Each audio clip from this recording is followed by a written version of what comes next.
welcome back to SuperCoach Edge. Well, round 17 came and went, but it didn't spare us the drama, of course.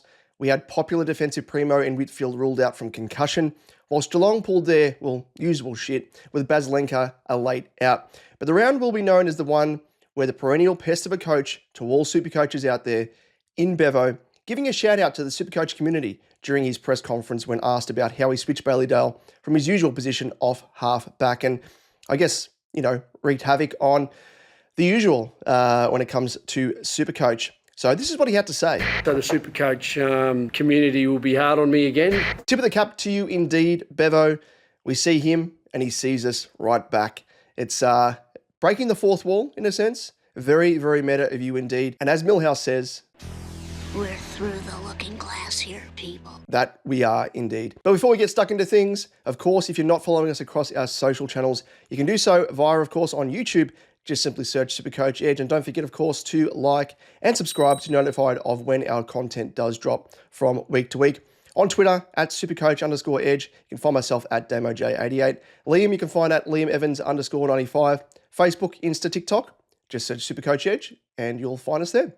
Well, let's kick things off with a brief look, as always, at how Liam and I both fared in round 17, and then update who was victorious in our in-season head-to-head. So for round 17, I ended up scoring a 2,217. Ranking-wise, ended up dropping down, unfortunately, 1,772 spots to now sit ranked 8,481st overall. But it wasn't really much of a surprise that it was an off week, as injuries did cap us. And it was in the form of one of our primos in Whitfield, as we mentioned from the top, being sidelined due to concussion. And then the other one, of course, being Bazlenka and his late out. This left us with 21 primos, unfortunately, with the likes of Zach Johnson from the Dons filling in valiantly, I must add, with a 79 as our 22nd man. And we didn't have a 23rd flex player in this case due to the extra out with Bazlenka, which I wasn't really planning for. And I didn't make any trades for the round, which was the first time all season, obviously after round 0, didn't make any trades there, given it was an open team. But really for me, I could have made a trade if I wanted to and get that 23rd player back, but I just didn't think it was worth wasting one of my valuable trades in order to give me that extra player, because given 23rd player, one has to drop out anyway. So held firm and really gripped tightly onto my 4 trades that I have remaining. So a bit of a reminder there that at this stage of the year, if it was earlier in the year, you might be able to, I guess, justify it. We had started with 40 trades, but now I'm down to 4 trades. So I don't think it's worthwhile wasting a trade on that.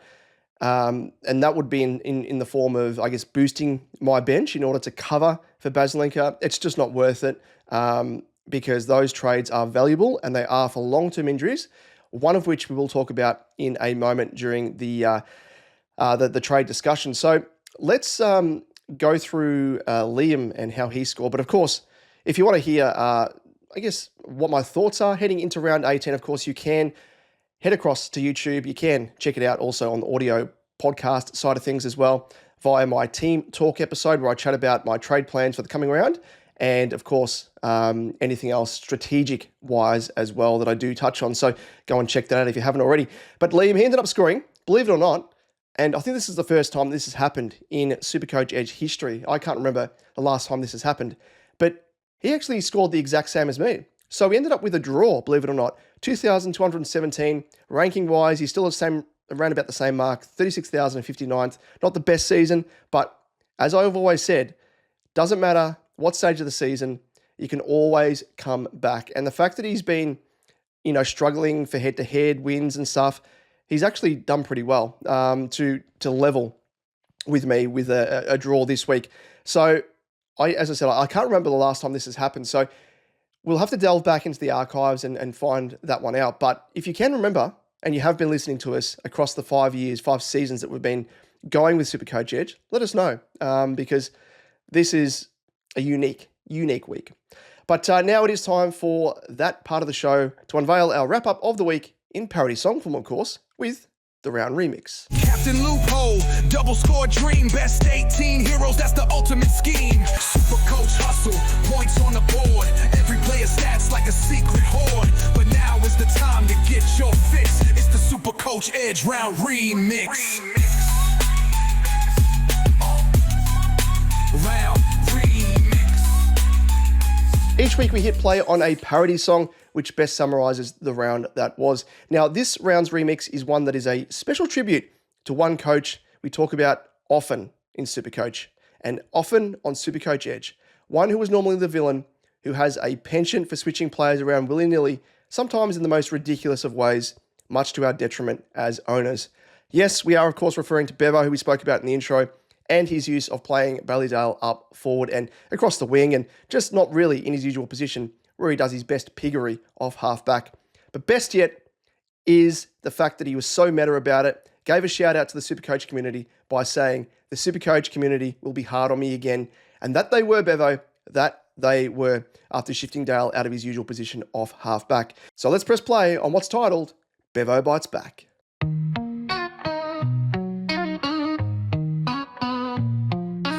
Bevo's got the board, he's shuffling the deck. Magnets on the move, it's a tactical wreck. Bailey Dale deep, out of place on the wing. SuperCoachers screaming, phones start to ping.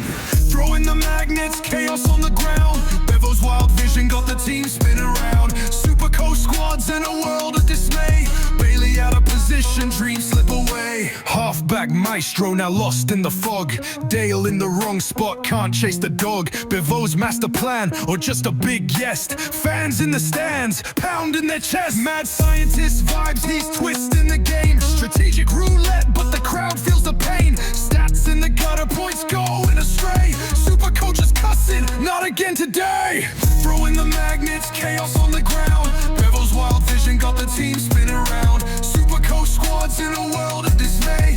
Bailey out of position, dreams slip away. Put him back, they yell, let the boy shine. Bevo's got a scheme, but it ain't aligning. Numbers don't lie, but the board gets spun. Every week's a gamble under Bevo's sun.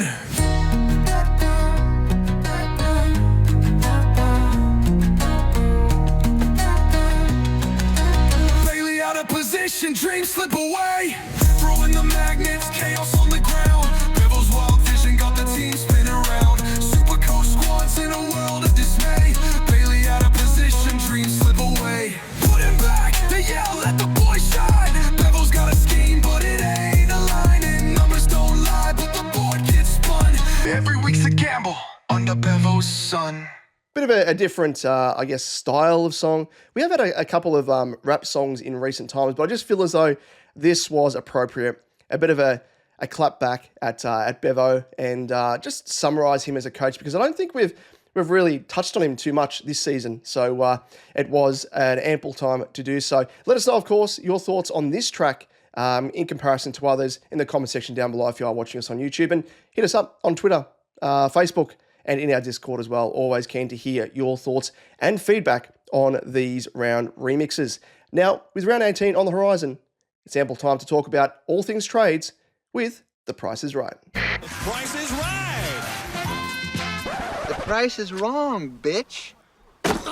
For those tuning in for the first time, The Price is Right is the segment where we discuss potential trades and trade targets from week to week, or whether a specific player under question should even be traded at all. Now let's kick things off with the first category of You're Fired. And first up we have Jai Caldwell, midfielder priced at 531.2k with a break-even of 94. Now Caldwell has proven to be a late season value selection, increasing over 100k since round 11 with scores of 119, 123, 102, 111, 125 and 96. Unfortunately, it looks like it's a bit of a forced trade here, unfortunately, due to Caldwell going down with an ankle injury that has come out that it will sideline him between 6 and 8 weeks. But the upside here is he is at a reasonable price point to allow you to bring in a genuine premo. So we have to bid farewell to the value selection himself in Caldwell. So thank you, kind sir. Next up, we have Matt Roberts, defender, 411.2k from the Swans with a break-even of 153. And for 16.4% of owners that still, of course, owned Roberts, it was a disaster, with him being named as a starting sub for Sydney and scoring a 29, seeing his price plummet 34.6k. Now, it looks like he has slightly fallen out of favour, which is the most concerning out of all this for his job security and obviously scoring output longer term. So prioritise moving him out of your side pronto if you have him in your defence. We also have Tom De Koning, ruckman, 498.5k. He's dropped a fair bit. Break even of 145.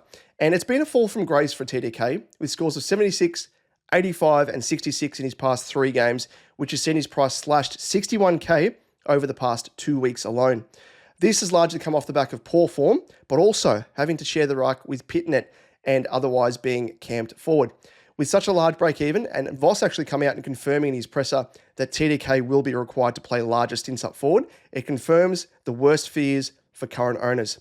If you are rolling with him as, potentially your 3-headed ruck beast, with him in your flex, use it as an opportunity to trade him out to a genuine premo across any other line, as we can have confidence in knowing that definitely TDK won't finish as a top 2 ruck. Sharing the load and also being camped up forward, it just is not conducive to scoring, unfortunately. And it's come at the worst time of the year when trades are scarce and we have to sort of prioritise using them sparingly. But I think across all these guys, injury, different change in role, if it's just form, you could probably persevere. But yeah, I think a change in role and the fact that he is sharing the ruck, that's always the dreaded fear when it comes to ruckman, and that has unfortunately come to pass for TDK. And to round things out, we have Sam Powell-Pepper, forward, 360.2k with a break-even of 82.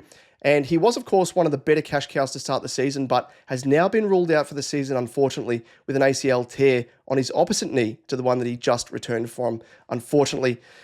So for those of you out there who are still rolling with him as their potentially an F6 or bench cover, it is time to cash him in for the 179.7k profit that he has made you. As we always joked about with SuperCoach Pro on his channel, on the After Dark with SuperCoach Rookie, you just got to give him a little bit of a kiss on the old bald head and bid him farewell and say thanks for your the money that you've made us, mate. But it is unfortunate there for SPP going down with that long-term injury. Now let's move on to the next category of trade-in candidates. And first up, we have Zachariah, put it in H, Merritt. And of course, midfielder, 532.3k with a break-even of 65. And Merritt finally put it in H for his owners with a game exclusively back in the midfield. Thanks again, Brad Scott. And a ceiling score of 159 against the Suns.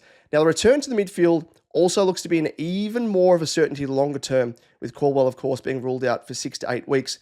Comes in priced at 88.8k cheaper than his starting price and has the incredible matchup with Richmond this round, who he has scored 156, 119 and 162 against in recent encounters. Now, one counter argument to targeting Merritt is the fact that his run home looks riddled with tags in at least 5 of his remaining 7 games.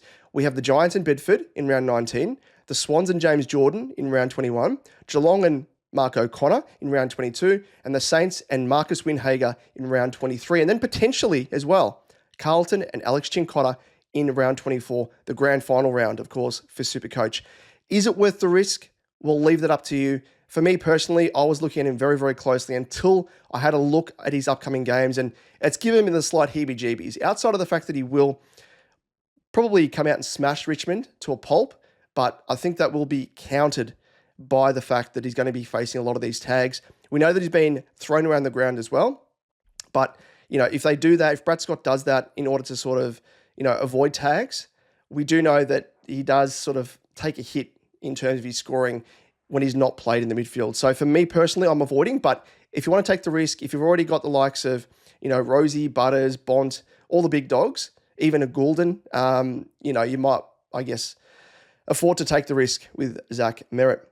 But next up, we have that man I just mentioned, Errol Goulden, midfielder, 589.8k with a break-even of 82. And if you've already got, again, the likes of Bont, Butters, Rosie in your finalised sides, then you simply must consider Goulden.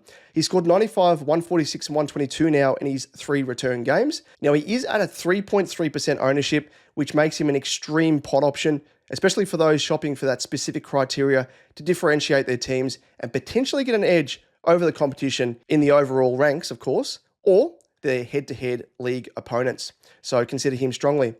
We also have Tom Liberatore, midfielder, 538.7k with a break-even of 88.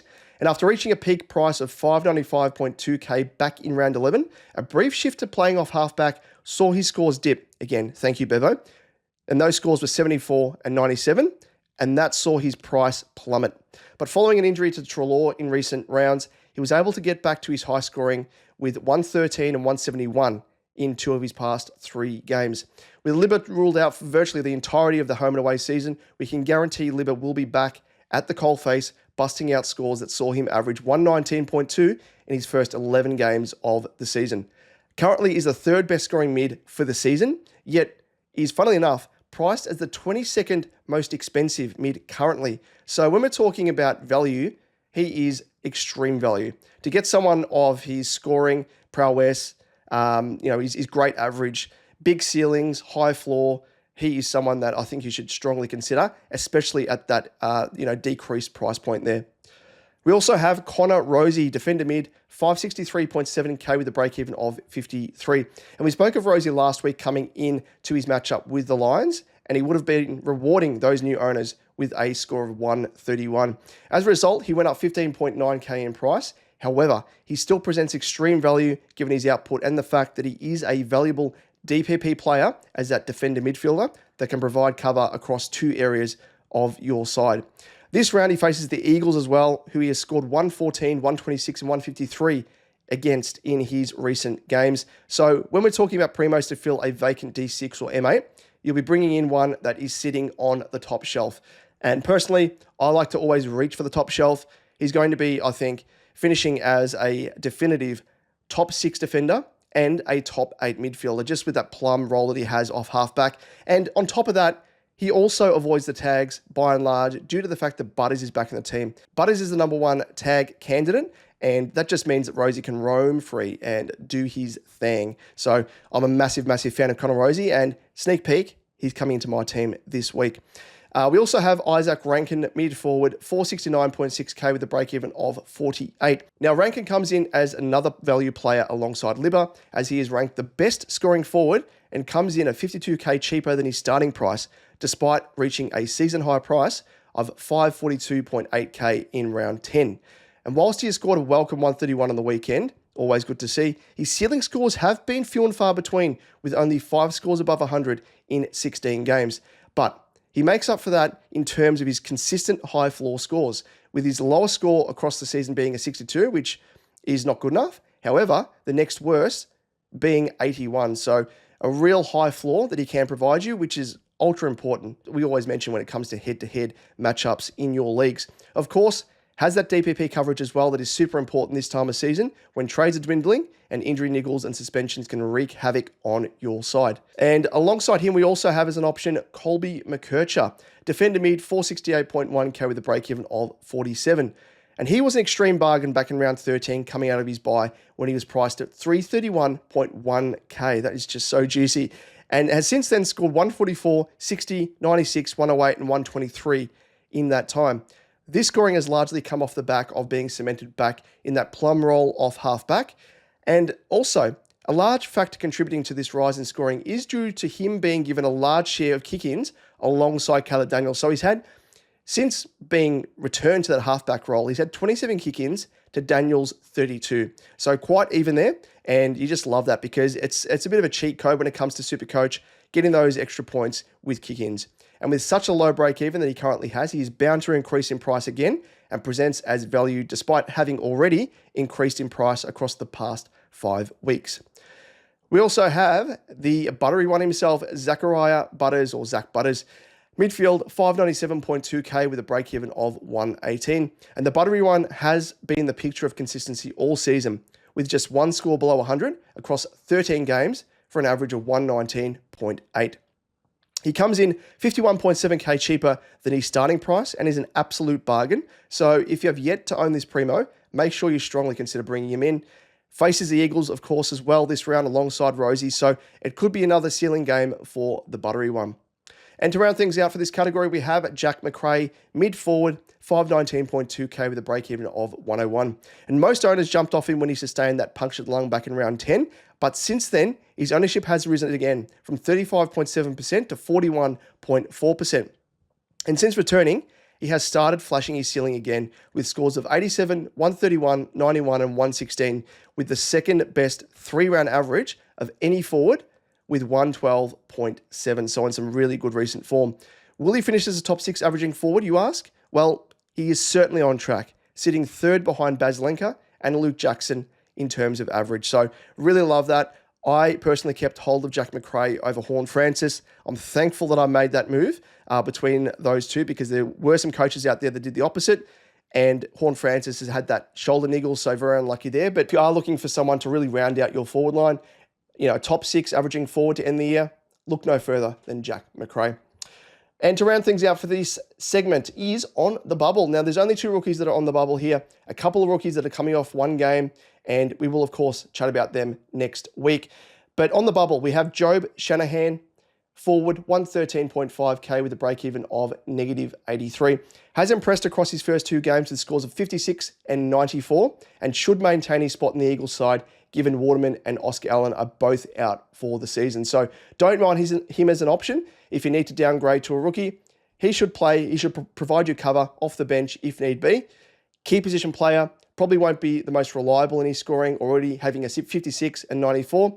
Bit of deviation there, but nonetheless, we want rookies on the bench that will provide cover if need be.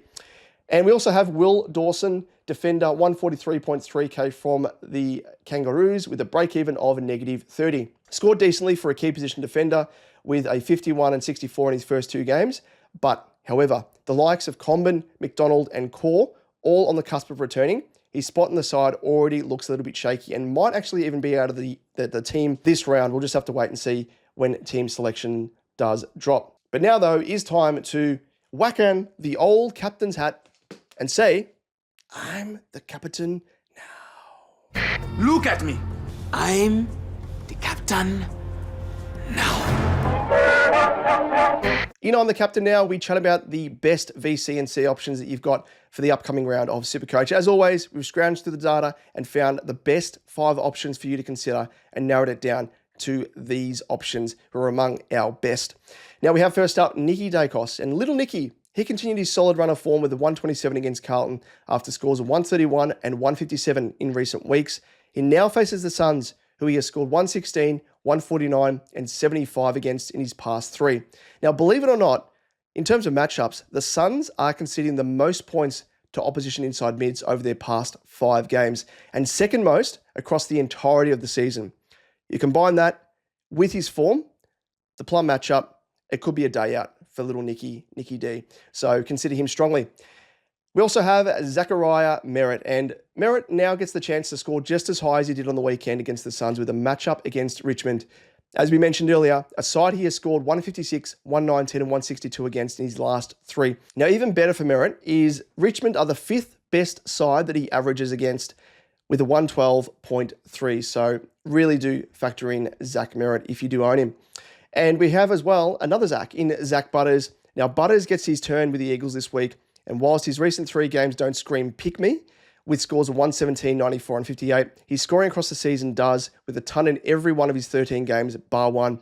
At Adelaide Oval as well, which of course this game is being played at, Butters is also averaging a handy 116 across 8 games, and the cherry on top being that the Eagles concede the second most points to opposition inside mids across their past 5 games. This could be a big one for the Buttery one, so look at him very, very closely. And also we have Connor Rosie, and in this case, you can't mention one without the other, and it's Rosie alongside Butters. Unlike Butters, Rosie has a favourable recent scoring history against the Eagles, with scores of 114, 126 and 153, and the big bonus is the Eagles concede the most points to opposition designated defensive kickers, a role in which Rosie has excelled in since making the move. So I like him as an option personally. And to round things out, we have Brodie Grundy, and Grundy's the hottest ruckman and prospect in SuperCoach at the moment, with his recent 5 run of games giving you a taste of that, with scores of 161, 155, 159, 179 and 127. Just crazy. Best yet is he faces Marshall and St Kilda this round, who give up the second most points to opposition rucks over their past 5 games. And at an ownership of just 3.1%, Grundy will be a big, big pod for not just owners, but those willing to put the VC or the C on him. Now onto our captaincy head-to-head tips. Last week, I went for Bont, who busted out a 133, while Slim, he went for Bazlenka, who didn't end up playing. So because he didn't have a backup, I will be nice. I'll be the bigger man and I'll declare it as a draw. Considering that our head-to-head match was a draw, let's consider this as a draw as well, with Bond's points not counting in our overall differential, just out of fairness. So we have the head-to-head sitting at 8 wins my way to Liam's 6. Now on to, of course, our choices for this coming round. And Liam has the first choice this time around, and he has opted for Zachariah, put in H, Merritt. Whilst I will go for, it's a bit hard because I want to go for Butters. I also want to go for Rosie. But you know what? I'm going to go for matchup and form. So I'm going to go for little Nicky D, which might come back to bite me because personally I like Nicky D as a VC because I don't own Merritt, and he'd probably be my first choice. Captaincy-wise, I'd probably go for maybe a Rosie or Butters. Oh, let's just say little Nicky D. We'll put the captaincy on him for us as our selection this round. Now, let's move on to the last segment, of course, and it is where you send in your questions. We come back to you with our answers. It is, of course, Saul Goodman. Wait, Jimmy, what? It's all good, man. So this week's question is kind of a little bit of a nice topic to discuss briefly as well, and it was sent in from Adam. It is, of course, our number 1 ticket holder at SuperCoach Edge. And he says, a question for Saul Goodman. If Cherry goes into late concussion protocols and has delayed concussion symptoms and misses 2 weeks, is he a trade? Well, I don't know if he'd miss 2 weeks, depending, I'll have to have a look at the fixture, but if he does miss the 2 weeks, given, if North Melbourne's 2 games occur within a 12-day window that the concussion protocol does stand for, then I think if you've got excess trades, you could probably do it. Otherwise, I think considering we do have the flex, we've got to keep that in mind. The flex provides that safety net, that 23rd man. So if you're down a player, you're virtually going down to a full array of team. We've got 22 players. Take my team as an example. On the weekend, I had Whitfield out, I had Bazlenka out. It meant I had to roll with a rookie, which isn't ideal. But, in the case of this, with Cherry being out, you just go straight down to 22 players. I was down to 21. I had to bring in a rookie. With Cherry, it's fine. If he's out, I think we'd really need to be prioritising our trades at this time of season. You can't be too willy-nilly. I think for me, if a player's out for almost, I'd say 4+ weeks, I would only then execute the trade. We've got to remember how many rounds we have to go. So we've got round 18, 19, 20, 21, 22, 23, 24. We've got 7 rounds remaining.